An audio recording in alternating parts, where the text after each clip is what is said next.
आज हमारे बीच जो आने वाले हैं, अगर वो डायलॉग ना भी बोलें तो अपनी आंखों से पूरी कहानी बयान कर देते हैं। अगर डायलॉग बोलें तो पूरी फिल्म एक तरफ और उनके किरदार के वाकया एक तरफ हो जाते हैं। अगर वो नकारात्मक रोल निभाएं, नेगेटिव रोल निभाएं और दहाड़ें तो शेर भी शायद शर्मा जाता है। मैं बात कर रहा हूं उस शख्स की, जब वो स्क्रीन पे आता है तो बाकी और कुछ नहीं नजर आता, सिर्फ एक शख्स नजर आता है जिसका नाम है आशुतोष राणा। आपकी जोरदार तालियों के साथ वो हमारे साथ मंच पे पहुंचे। इससे पहले भी मध्य प्रदेश के चलाइए छोटे लेकिन बड़े सांस्कृतिक नगर गाडरवाड़ा में एक साधारण परिवार में जन्मे आशुतोष राणा एनएसडी दिल्ली के होनहार कलाकार हैं। उनके अभिनय की शुरुआत छोटे पर्दे से हुई, लेकिन वहां उन्होंने बड़े बड़े कीर्तिमान रचे और जब बड़े पर्दे पर आए तो यहां भी अपने अनूठे अभिनय के साथ साथ हिंदी का परचम भी बुलंद किया। फिल्मों के अपने शुरुआती दिनों में ही best actor in negative role के लिए लगातार 2 बार फिल्म फेयर अवार्ड से नवाजे गए। हिंदी के अलावा तमिल, तेलुगु, कन्नड़, मराठी और बांग्ला फिल्मों में भी अपने दमदार अभिनय की एक अलग छाप छोड़ी। आशुतोष राणा जाने माने अभिनेता, लेखक, चिंतक, आध्यात्मिक और सामाजिक विचारक, अपनी सफलताओं को गुरु कृपा मानने वाले समर्पित शिष्य, परिवार के लाडले राणा जी और एक बेहद संवेदनशील पति, पिता, पुत्र और मित्र। 3 दशक की अपनी अभिनय यात्रा के बाद वे आज भी व्यस्ततम अभिनेताओं में से एक हैं। फिर भी पढ़ने लिखने के लिए समय को साधने का कौशल वे खूब सीख चुके हैं और उनसे जो सीखा जा सकता है उसकी फहरिस्त सपनों से संघर्ष तक, कला से कामयाबी तक, अनुभव से अभिव्यक्ति तक, दृश्य से दर्शन तक और संस्कारों से समर्पण तक कहीं समाप्त नहीं होती। मध्य प्रदेश। इससे पहले हम उनको स्टेज पे बुलाएं, मैं चाहूंगा एक बारी सब लोग अपने हाथों में छोटे छोटे सितारे बना लें। इससे पहले हम उस बहुत बड़े सितारे को अपने साथ स्टेज पे ज्वाइन करवाएं। एक बारी सब लोग टॉर्चेस के साथ, फ्लैश लाइट्स के साथ उनका स्वागत कीजिए। देखिए वो कल भिलवाड़ा से शायद चले जाएं, इनको इतना प्यार दीजिए, इतना प्यार दीजिए कि अगले 25 साल तक इनके दिल से भिलवाड़ा नहीं जाना चाहिए। एक बारी जोरदार शोर और तालियों के साथ मैं आवाज देना चाहूंगा उस पर्सनालिटी को जिसको देख के मैं स्टारस्ट्रक हो गया हूं। जोरदार तालियां फॉर आशुतोष राणा। आपकी जोरदार तालियां शोर के साथ स्वागत।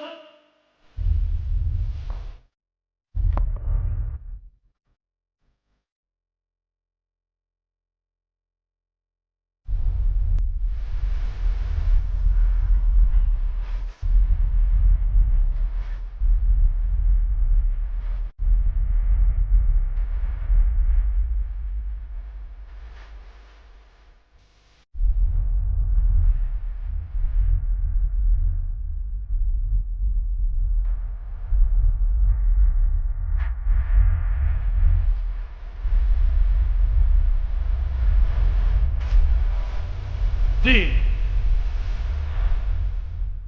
कहते जब तक बिका ना था कोई पूछता ना था, जब तक बिका ना था कोई पूछता ना था, तूने आज मुझे खरीद कर अनमोल कर दिया। एक बड़ी जोरदार तालियों के साथ स्वागत। और इनका ऑफिशियली स्वागत करने के लिए मैं बुलाना चाहूंगा हमारे टीसी सर को। प्लीज हमारे साथ मंच पे जुड़िए। और आरसीएम के साथियों, आपकी तालियां और प्यार बताता रहे आशुतोष जी को कि आरसीएम के परिवार वाले कैसे होते हैं। प्रियंका मैम भी हमें ज्वाइन करिए, सौरभ सर और हमारे सभी सीनियर लीडर्स। थोड़ी सी बोलूंगा, सभी सीनियर लीडर्स। खुशियों का सैलाब उठा है, हर दिल में अरमान जगा है, सपने पूरे होंगे सारे, हर दिल में विश्वास जगा है। आरसीएम की ताकत से नया भारत बनाए, जय आरसीएम जय।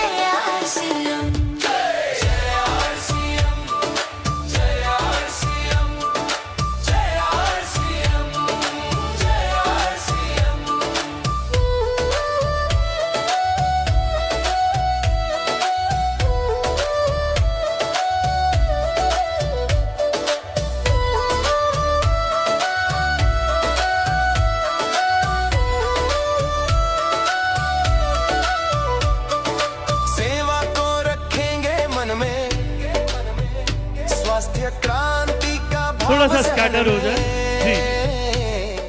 संस्कार छा जाएगा अब हर साथी के जीवन में। 25 बरस का जश्न मनाए, सब साथी मिल झूमे गाए। वाह मात गंग का गले में जिनके सज रहा है हार, विश्व जंग का डमट डमट डमट डमरू कह रहा शिव शिवम तरल अनल गगन पवन धरा धरा शिव शिवम तरल अनल गगन पवन धरा धरा शिव शिवम। सजल लहर भी हो गई चपल चपल, ललाट पर धधक रहा है स्वर्ण सा अनल सकल ललाट पर। ललाट से ही अर्ध चंद्र कह उठा शिव शिवम तरल अनल गगन पवन धरा धरा शिव शिवम। विनंदनी के वंदनीय नंदनी स्वरूप है, वे तीन लोक के पिता स्वरूप एक रूप है। कृपालु ऐसे है कि चित्त जप रहा शिव शिवम तरल अनल गगन पवन धरा धरा शिव शिवम।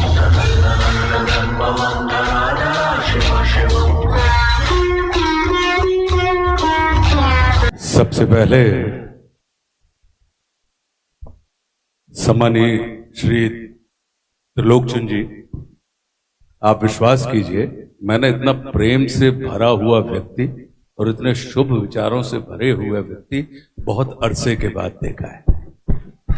तो आपके इस अच्युत प्रेम के लिए और आपके इन शुभ विचारों के लिए आपका अभिनंदन। देखिए, अगर हम देखें तो हम 10 लोगों के परिवार को इकट्ठा नहीं कर पाते, लेकिन कमाल की बात है कि भीलवाड़ा जैसे शहर में रहते हुए आज आप 20 लाख परिवारों के मुखिया के तौर पर यहां पर स्थापित हैं। ये सचमुच में परमात्मा की अनुपम कृपा है कि उन्होंने आपके अंदर वह ध्येय आपके चित्त में, आपके चरित्र में और आपके चिंतन में स्थापित किया और उसे कार्य रूप में परिणत करने की क्षमता उन्होंने आपके अंदर प्रदान की। और आप निकल पड़े उन तमाम बिछड़े हुए परिवारों को जो कभी आपके थे अब आपके हैं ढूंढने के लिए। और आज आप देखिए कि पूरे के पूरे देश में आपने 20 लाख परिवार जो यहां पर इकट्ठे हैं, जो कि आरसीएम के अंतर्गत आते हैं। आपका ये है तो राइट कॉन्सेप्ट ऑफ मार्केटिंग, लेकिन मार्केटिंग की जगह मैं इसको राइट कंट्रोल ऑफ माइंड की जो आपके अंदर बात आई है कि मतलब जिसको ये कहा जाता है। और आपने जो बातें करी, आप विश्वास कीजिए मेरा भी अपना यही मानना है कि लक्ष्मी के 3 प्रकार होते हैं। नीति से जो आती हैं वो लक्ष्मी कहलाते हैं। एक और मार्ग है, अनीति से भी लक्ष्मी आती हैं नहीं आती हैं, लेकिन जो अनीति से लक्ष्मी आते हैं वो अलक्ष्मी या कुलक्ष्मी कहलाते हैं। लेकिन एक तीसरा मार्ग और है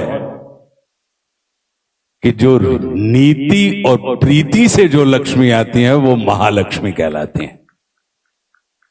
तो आप इस तीसरे मार्ग पर चलने वाले यात्री हैं जो लक्ष्मी या अलक्ष्मी के उपासक नहीं हैं, आप महालक्ष्मी के उपासक हैं। और मेरा अपना यह मानना है कि लक्ष्मी और अलक्ष्मी इनका स्वभाव चंचल होता है, ये हाथ बदलती रहती हैं, कभी इस हाथ में आती हैं कभी उस हाथ में चली जाती हैं। हमें लगता है कि हम बदल रहे हैं, मगर माफ कीजिएगा इनका स्वभाव इतना चंचल है कि ये बदलती हैं और हमको ये महसूस होता है कि शायद हमने हाथ बदला है, लेकिन नहीं। लेकिन जो महालक्ष्मी होती हैं उनका स्वभाव अचला होता है, वो जिस जगह एक स्थान पर बैठ जाती हैं फिर वो वहां से हिलती नहीं है। इसका कारण क्या है? क्योंकि महालक्ष्मी जी की शर्त होती है कि जो मेरी बहन सरस्वती से प्रेम करेगा, उसका आदर करेगा, मैं सिर्फ उसी के घर पर अपना स्थायी डेरा डालूंगी। तो महालक्ष्मी के लिए सरस्वती, अब सरस्वती क्या करती हैं? सरस्वती वही करती हैं जो अभी त्रिलोकचंद जी बोल रहे थे कि प्रीति की जो बात है कि वो दूर खड़े हुए व्यक्तियों को पास लाने का काम करती। शिक्षा करती क्या है? शिक्षा जो करती है वो ये करती है कि दूर खड़े हुए व्यक्ति को पास लेकर जो आ जाए, अगर ये अवस्था है तो उसे शिक्षा करिए, मानिए। और यदि पास खड़ा हुआ व्यक्ति आपसे दूर चला जाए तो आप माफ कीजिएगा, हो सकता है कि आपके पास डिग्रियां हों लेकिन आप शिक्षित नहीं, साक्षर व्यक्ति की श्रेणी में आएंगे। तो लिटरेट होना और एडुकेटेड होना दो अलग अलग चीजें हैं। और मुझे यह जान के बड़ा सुख मिला, आनंद मिला कि आपका पूरा का पूरा कॉन्सेप्ट जो है वो शिक्षा के ऊपर है, कि आप दूर खड़े हुए व्यक्ति को पास लेके आना चाहते हैं, ना कि धन कहते हैं ना सर इसको, लक्ष्मी को क्या कहते हैं? गणित थोड़ी तो आती होगी, तो धन का निशान, धन का मतलब क्या होता है? जब अपन गणित में लगाते हैं, बोले कि साहब धन है मतलब प्लस, तो जो जोड़ने का काम करे वही संपत्ति धन कहलाती है, जो तोड़ने का काम करे वो संपत्ति धन की श्रेणी में नहीं आती है। इसलिए उसका जो साइन भी है जोड़ने का, वो अगर आप देखेंगे तो दोनों एक दूसरे को कहीं ना कहीं, एक दूसरे को बीच में से, मध्य में से लोगों को लगता है काट रहे होते हैं, लेकिन मेरा अपना ये मानना होता है कोई सेपरेट नहीं कर रहे होते हैं, वो एक दूसरे के साथ अपना अस्तित्व शेयर कर रहे होते हैं, तब कहीं जाके वो धन की स्थितियां बनती हैं। तो मैं बहुत आनंदित हूं। दूसरी चीज, एक और चीज कहता हूं सर, आपका भाषण जब चल रहा था तो बहुत सारे विचार प्रतिविचार मेरे अंदर खड़े हो रहे थे। स्वार्थ इतना बुरा शब्द नहीं है, वो बुरे आदमियों के हाथ में पड़ गया इसलिए वो बुरा हो गया। स्वार्थ को अगर हम संधि विच्छेद करके देखें तो स्व का अर्थ, तो अब स्व मतलब वह जो परम अस्तित्व, जो अस्तित्व ने आपको जो स्व दिया है, अगर उसका हम अर्थ समझने लगे तो वही व्यक्ति परमार्थी हो सकता है जो व्यक्ति सच्चे अर्थों में स्वार्थी हो, जिसको अपने अर्थ की जानकारी हो, तभी तो वो पर के अर्थ की जानकारी रख पाएगा। पता लगा कि हमें अपने अर्थ की जानकारी नहीं है, तो हम आपके अर्थ के पोषण के लिए, आपके अर्थ के रक्षण के लिए हम कहां से सनद हो पाएंगे? तो मैं इस बात को, क्योंकि आपका जो कॉन्सेप्ट है वो अद्भुत है और मैं सचमुच में भावाभिभूत हूं इस बात को देखकर। और मैंने सौरभ से कहा भी कि देखिए आपने इतना काम किया, लेकिन आज का जो दौर है, पहले क्या होता था कि पहले लोग करने वालों को पसंद करते थे जी, लेकिन इस चक्कर में क्या हुआ कि करने वालों ने कहना बंद कर दिया। अब एक दौर आया कि आज लोग कहने वालों को पसंद करते हैं, तो अब उसका काउंटर यदि आपको करना है तो जो करने वाले हैं उनको कहने की भी आदत डालनी पड़ेगी। आप कहने की आदत डालिए। तो जो आपने फिल्म बनाई, आपने लोगों के रूपांतरण किए हैं, आपने लोगों का जीवन बदल दिया है, या लोग अपनी मर्जी से वहां पे आकर अपने आप को रूपांतरित, यानी नीति क्या है? पीछे खड़े हुए व्यक्ति को आगे लाना नीति है, और आगे खड़े हुए व्यक्ति को पीछे ढकेल देना नीति, ये अनीति। तो आप कर रहे हैं नीतिपूर्ण कार्य।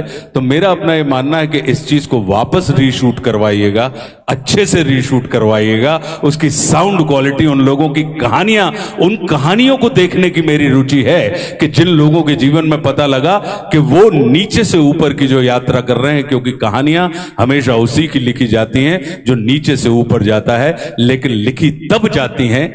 आप नीचे से ऊपर कैसे पहुंचे, मैं तो उस बात का नहीं है।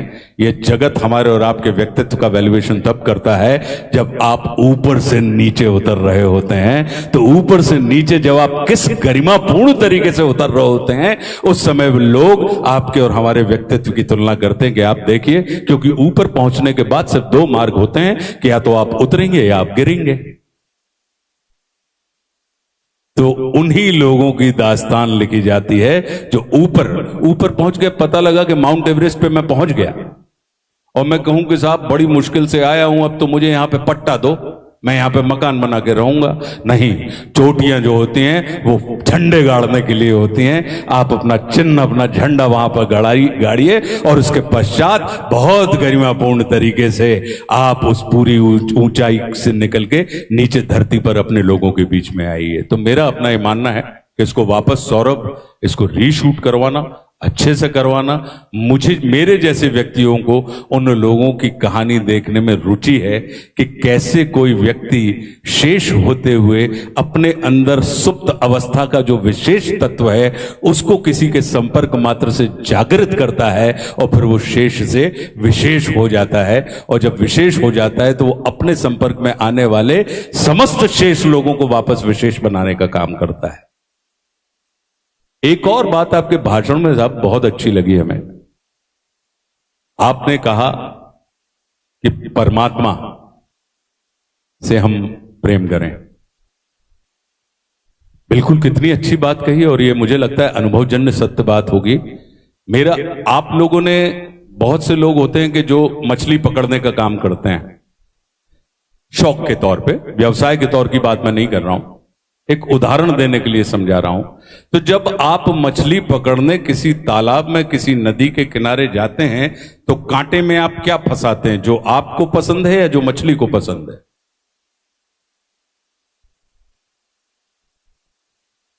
जो मछली को पसंद है आप कांटे में वो फंसाते हैं, तो फिर वापस जो आपको पसंद है, मछली आपको पसंद है तो मछली आपको प्राप्त हो जाती है। तो ऐसे ही परमात्मा के साथ है। परमात्मा हमसे और आपसे कहते हैं कि तुम मेरी इच्छा के काम करने लगो तो मैं तुम्हारी इच्छाओं को पूरा करने लगूंगा। तो अब उसकी इच्छा क्या है? उनका ये कहना कि तुम मेरे अनुसार चलने लगो, तुम देखोगे कि मैं धीरे से तुम्हारे अनुसार चलने लगा हूं। हमारे यहां आपका एक कॉन्सेप्ट और मुझे अच्छा लगा, जो कि कहीं ना कहीं हमारे भारतवर्ष की पूजा पद्धति के अंतर्गत आता है। हम और आप सब पूजन करते हैं। हमने परमात्मा की पूजा अभी की और हमको अभी परिणाम चाहिए होता है, लेकिन परमात्मा का यह वादा है उस परम सत्ता का कि तुमने अभी किया है ना तो मैं तुम्हें कभी दूंगा।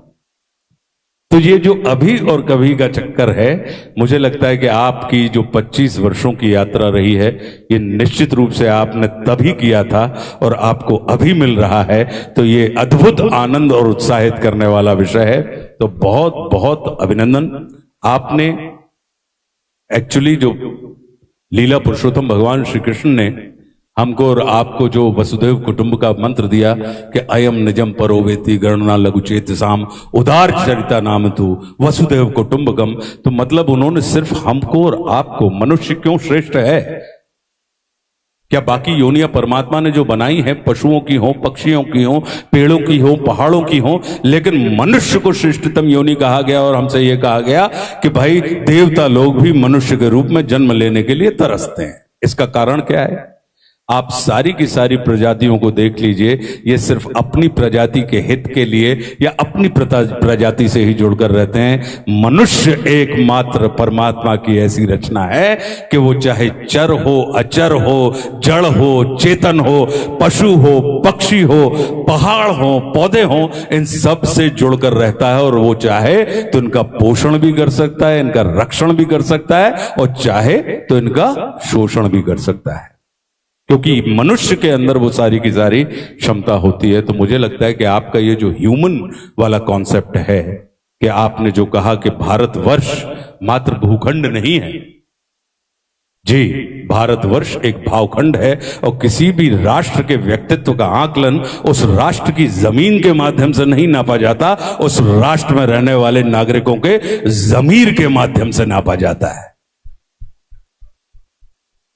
उस राष्ट्र को रुतबा ये संपूर्ण विश्व भूखंड के आयतन में नहीं देता, वो उस राष्ट्र में रह रहे नागरिकों के भावखंड के आयतन से उसको आंकता है।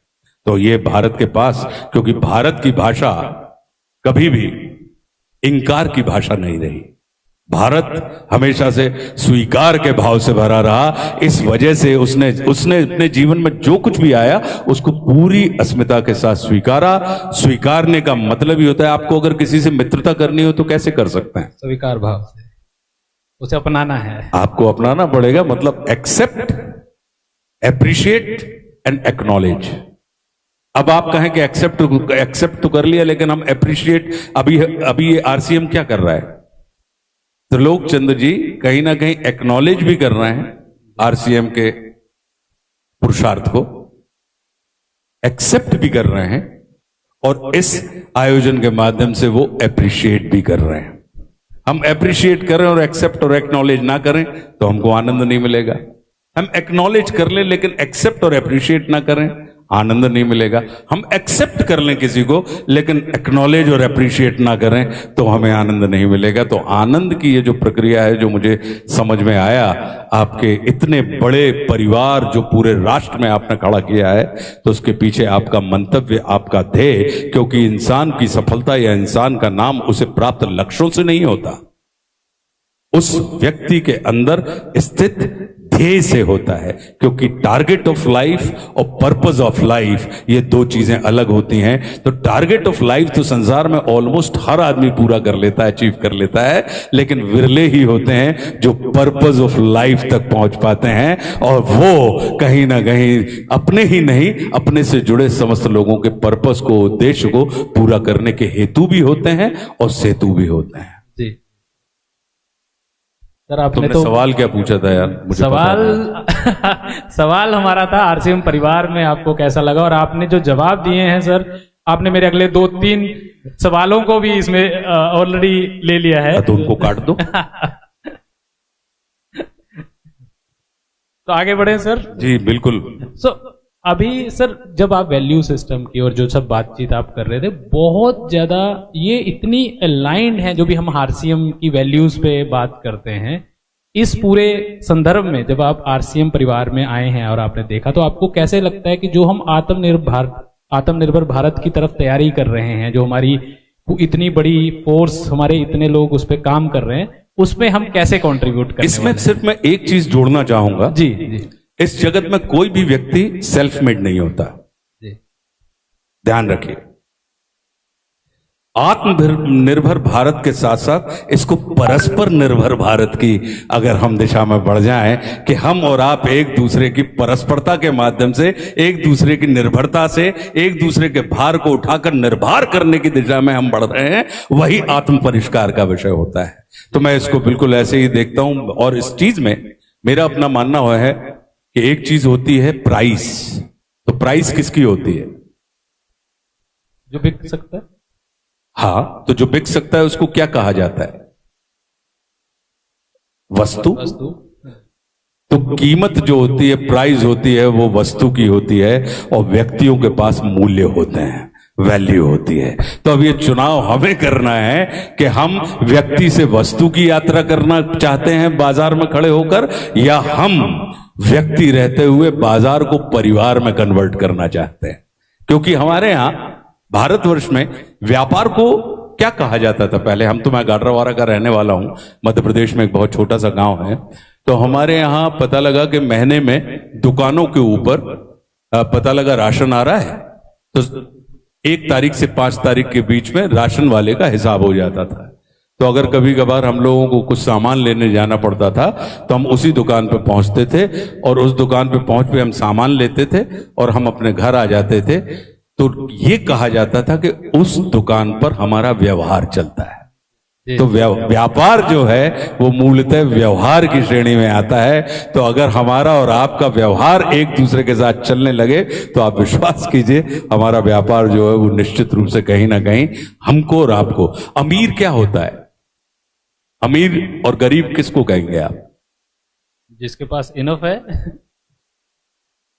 अगर आपकी आवश्यकताएं आपकी आमदनी से अधिक है तो आप गरीब हैं, चाहे फिर आप अरबों रुपए रख रहिए। और यदि आपकी आवश्यकताएं आपकी आमदनी से कम है तो आप अमीर हैं, और फिर चाहे आप 1000 रुपए रोज कमाने वाली स्थिति में हो।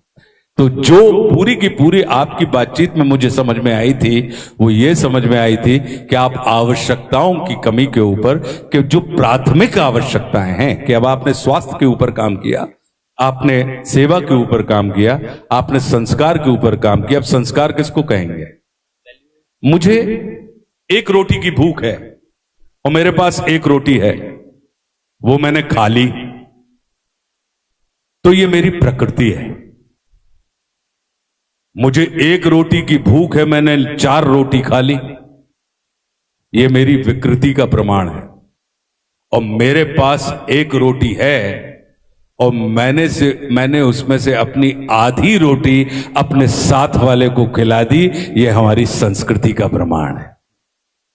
तो ये जो परस्पर निर्भरता की बात होती है, तो मेरा मानना है कि अगर हम परस्पर निर्भरता के मार्ग पर चलते हैं तो फिर कहीं ना कहीं हमारी आत्मा का परिष्कार हो जाता है, और उसको कालांतर में लोग आत्मनिर्भर कह देते हैं कि आप अपनी आत्मा के ऊपर निर्भर हैं। क्योंकि अगर देखा जाए तो यहाँ जितने लोग बैठे हैं, जैसा आप वह कुटुंब की बात कर रहे थे, परिवार की बात कर रहे थे, वो क्या था, तब तक जब तक मेरे अंदर आपकी पीड़ा मेरी पीड़ा नहीं बनेगी तो मुझे कभी आपके काम में नहीं आ सकता। तो ये कब बनेगी? जब हम आत्मिक रूप से एक दूसरे के साथ जुड़े होंगे, तब आपको होने वाला कष्ट मेरे भी कष्ट का कारण बनेगा, और फिर मैं अपनी क्षमता से आपके कष्ट के निवारण के लिए प्रयास करने लगूंगा।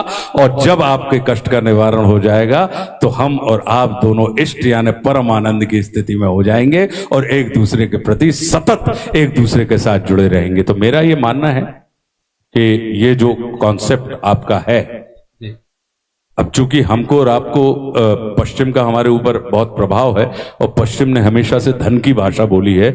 हम 10 सफल लोगों की सूची अगर फॉरवर्ड्स करके कोई मैगजीन में अगर हम देखते हैं तो उसमें हम देखते हैं कि 10 सफल लोग कौन हैं, तो उनकी आमदनी लिखी होती है, इनके पास इतने हजार करोड़ रुपए हैं।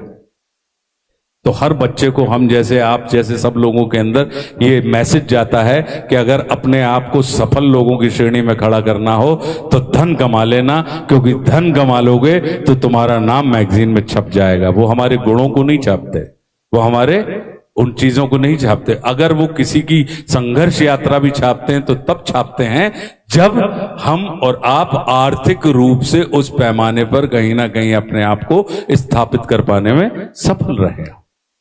और हमारा भारत क्या है? हमारे भारत ने धन की नहीं, धर्म की भाषा बोली है। और धर्म बड़ा व्यापक होता है कि व्यापारी का अपना धर्म है, अभिनेता का अपना धर्म है, खिलाड़ी का अपना धर्म है, राज कर्मचारियों का अपना धर्म है। अपने धर्म यानी अपने हिस्से में आए हुए दायित्वों का निष्ठा पूर्वक पूरी ईमानदारी के साथ निर्वाह करने की जो प्रवृत्ति होती है, प्रकृति होती है, वह कहीं ना कहीं धर्म कहलाती है।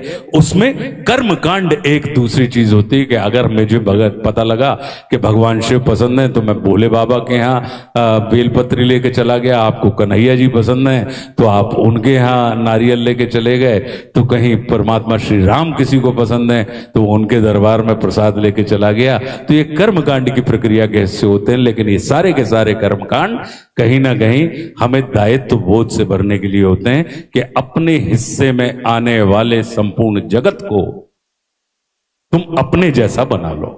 तो ये बहुत अच्छी बात त्रिलोकी जी ने कही थी कि भाई नफरत के मार्ग पर, तो वो प्रेम के मार्ग पर चलने की बात कर रहे हैं। प्रेम, कितने शब्द हैं प्रेम में? पा, रा और मा, 3 शब्द हैं। और पा, रा, मा मिला के क्या होता है? परम। तो जो आपको परम तक पहुंचाने की क्षमता रखता हो, ऐसे भाव को हम और आप प्रेम कहते हैं। सर, आप इतने जब आप बोल रहे थे तो मेरे दिमाग में एक चीज बहुत ज्यादा चली, और वो ये थी कि यहां आए हुए हमारी पूरा परिवार ये लगभग लीडर्स हैं, और ये और बेहतर लीडर बनना चाहते हैं, क्योंकि लीडरशिप बहुत बड़ा दायित्व होता है। तो इन सबको आप क्या संदेश देंगे कि लीडर बनने? देखिए, लीडरशिप बहुत कमाल की चीज है। लीडरशिप जो है, it is not a matter of position, it's a matter of state. हम और आप दुकानों में जाते हैं, रेस्टोरेंट में, तो आपने देखा होगा कि दरवाजे पर पुल और पुश लिखा होता है, लिखा होता है जब दरवाजा घुसता है। आपने देखा होगा कि कभी कभी जहां पुल लिखा होता है वहां हम पुश कर देते हैं, और जहां पुश लिखा होता है वहां पे हम पुल करने लगते हैं। तो लीडरशिप को सबसे बड़ा सूत्र लीडरशिप का यह होता है कि लीडर अपने पीछे चलने वालों की पोजीशन नहीं बदलता, वो अपने पीछे चलने वालों की प्रकृति से स्वयं की पोजीशन को बदलता रहता है। वो जानता है कि कब मुझे पीछे से पुश करना चाहिए और कब मुझे ऊपर खड़े होकर इनको पुल करना चाहिए, क्योंकि लीडर जो होता है वो लैडर के जैसा होता है। लैडर यानी सीढ़ी। सीढ़ी क्या काम करती है? वो नीचे खड़े हुए लोगों को ऊपर ले जाने का काम करती है और ऊपर खड़े होने हुए लोगों को उतरने में सहयोग करती है, गिराने में नहीं। अन्यथा ऊपर पहुंचने के बाद उतरेंगे कैसे? आप गिरेंगे। तो ये जो लैडर के जैसा काम करे कि पीछे खड़े हुए को आगे पहुंचा दे और आगे खड़े हुए को और आगे पहुंचा दे, ऐसी वाली स्थिति की जो मानसिकता होती है वो लीडर की मानसिकता होती है। मेरा अपना ये मानना है। आपने देखा होगा, हमेशा आगे चलने वाले को आप लीडर मत मानिए। जी जी, क्योंकि ये लोगों जगत के लिए है। ये जगत परमात्मा ने गोल बनाया है। हमसे कहा जाता है ना कि ब्रह्मांड गोल है, तो गोले में घूम के जरा देखिए, गोला में इसलिए बनाया है कि जो आगे चल रहा है वो किसी के पीछे चल रहा है और जो किसी के पीछे चल रहा है वो किसी के आगे चल रहा है। तो गोले में घुमा रहा है परमात्मा। वो इसलिए बता रहा है कि अगर तुम आगे चल रहे हो तो आगे चलने के अहंकार से मत भरो, अपने आगे देख लो तो तुमको समझ में आ जाएगा कि तुम किसी के पीछे घूम रहे हो। और अगर तुम पीछे चल रहे हो तो पीछे चलने की ग्लानि से मत ग्रस्त हो। तुम जरा अपने पीछे पलट के देख लो तो तुम पाओगे कि तुम किसी के आगे चल रहे हो। तो ये लीडरशिप का कॉन्सेप्ट होता है कि हम और आप सर्कल में घूम रहे हैं, कोई किसी के आगे नहीं है और कोई किसी के पीछे नहीं है। जो आगे है वो किसी के पीछे है और जो पीछे है वो किसी से आगे है। बस हमें ध्यान इस बात का देना है कि हम अपने आगे और पीछे, क्योंकि आगे चलने वाला वही कुशल व्यक्ति होता है जिसके अंदर पीछे चलने की क्षमता हो। अगर आप पीछे चलने का हुनर रखते हैं तो विश्वास कीजिए, जब भी कभी आप आगे चलेंगे तो आगे चलने की आपके अंदर एक कमाल की दक्षता होगी और कमाल का हुनर होगा। धन्यवाद सर। अभी एक अनुरोध आपसे है, और ये अनुरोध मैं श्योरली कह सकता हूं सिर्फ मेरा नहीं है, यहाँ बैठे हर व्यक्ति का अनुरोध है, आरसीएम परिवार का अनुरोध। जी बताइए। कि सर, आप अभिनेता तो कमाल के हैं, बहुत ही कमाल के हैं, लेकिन हम जब आपकी बुक्स पढ़ते हैं, जब आपकी कविताएं पढ़ते हैं और जब हम आपकी वो कविताएं कहीं सुनते हैं तो वो एक अलग ही भावना में चले जाते हैं। तो आज हमारे टीसी सर का जन्मदिन भी है। अरे वाह! आप परम यशस्वी हों, दीर्घायु हों और परमात्मा आपको परम स्वस्थ रखे और जीवन में ऐसे ही आपके सारे शिव संकल्प पूरे होते रहें। आपको मेरी खूब खूब खूब सारी शुभकामनाएं। सर, और सर भी थोड़े मतलब सर बहुत अच्छा इंटरेस्ट भी रखते हैं और लिखते भी अच्छा है, पढ़ते भी अच्छा है, बोलते भी अच्छा है, मैंने देखा उनको। एक सर, आज अगर आपकी तरफ से आपकी कुछ कविता हो जाए, कुछ हम आपसे सुन पाए तो। नहीं, बिल्कुल मैं सुनाऊंगा। और चूंकि चर्चा की शुरुआत चूंकि हमने टीसी जी के, त्रिलोकी जी के, फिर इस कविता के बाद फिर नीचे जाना है ना। जी जी, जी। इसलिए मैं खड़ा हो रहा हूं। जैसा आप इजाजत दें। टीसी जी ने बड़ी अच्छी चर्चा की शुरुआत की थी और एक श्रद्धेय श्री रामधारी सिंह जी दिनकर ने विपत्तियों के ऊपर बहुत कमाल लिखा है। और हम ये मान के चलते हैं कि जैसे आपने कहा अपने भाषण में कि चुनौतियां आपको मिटाने का काम नहीं करती, चुनौतियां आपको बढ़ाने का काम करती है। वो आपके अंदर सुप्त पड़ी हुई ऊर्जा को जागृत करने का कार्य करते हैं। वे बाधाएं, पुरुषार्थी लोग जो होते हैं, जो बाधक को भी साधक बना लेते हैं। तो उसके ऊपर उन्होंने लिखा हुआ है रश्मि रथी में, वो अद्भुत बात लिखते हैं। और उनका ये मानना है कि अगर आपने परमात्मा के हाथ में, अगर आपने अपने आप को छोड़ दिया है मन, कर्म, वचन से, तो जो जगदीश्वर है, जो जगत को देने वाला दाता है, वो आपके लिए दूत बनने को भी तैयार हो जाता है और वो संसार के सामने अपने जगदीश्वर जो है वो हाथ फैला देता है।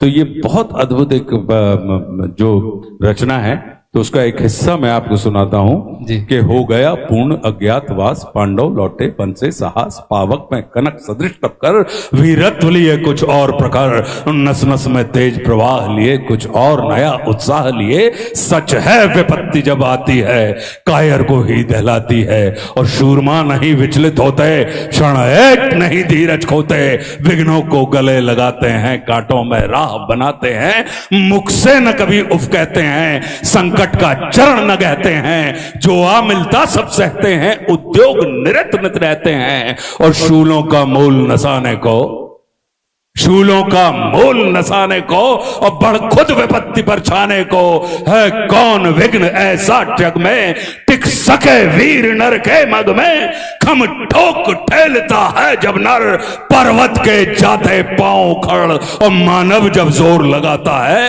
पत्थर पानी बन जाता है।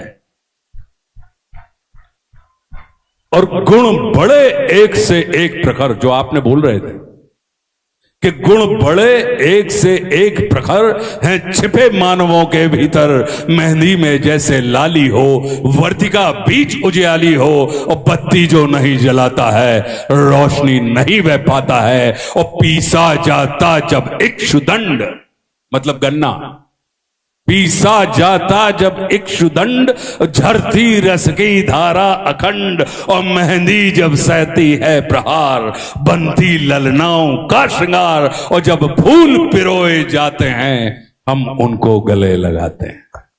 तो ये अगर हम पुरुषार्थी हैं तो पुरुषार्थी व्यक्ति का जो चित्त होता है वो बिल्कुल वो जीवन में बाधाओं में भी, बाधक में भी साधक देखने की दृष्टि रखता है। क्यों? क्योंकि उसका पूरा का पूरा मानना है कि जो शत्रु होते हैं वो आपके मिटाने के लिए नहीं आते हैं, वो आपके अंदर सुप्त पड़ी हुई ऊर्जा को जागृत करने के लिए आते हैं। वे शत्रु ही होते हैं हमारे, जो हमें अक्षम से सक्षम बनने की प्रेरणा देते हैं। वे हमारे शत्रु ही होते हैं जो हमें असुरक्षा में डालकर सुरक्षा की ओर जाने की प्रेरणा देते हैं। वो हमारा शत्रु ही होता है जो हमें सदैव सजग, सतर्क और चौकन्ना रहने के लिए विवश करता है। इसलिए शत्रु तिरस्कार का नहीं, नमस्कार का पात्र होता है। तो अपने शत्रु को नमस्कार करके देखिए, आप देखेंगे कि वो आपका परिष्कार कर देगा। क्यों? क्योंकि शत्रु जो होता है वो क्रोध का विषय नहीं होता, वो शोध का विषय होता है और वो बोध का विषय होता है। तो जिन भी लोगों ने अपने शत्रुओं को यानी अपनी बाधाओं को, चाहे वो व्यक्ति के रूप में हो, चाहे स्थिति, परिस्थिति, मनस्थिति के रूप में हो, उन्होंने स्वीकार किया है, वो उनका निर्माण करके चली गई है।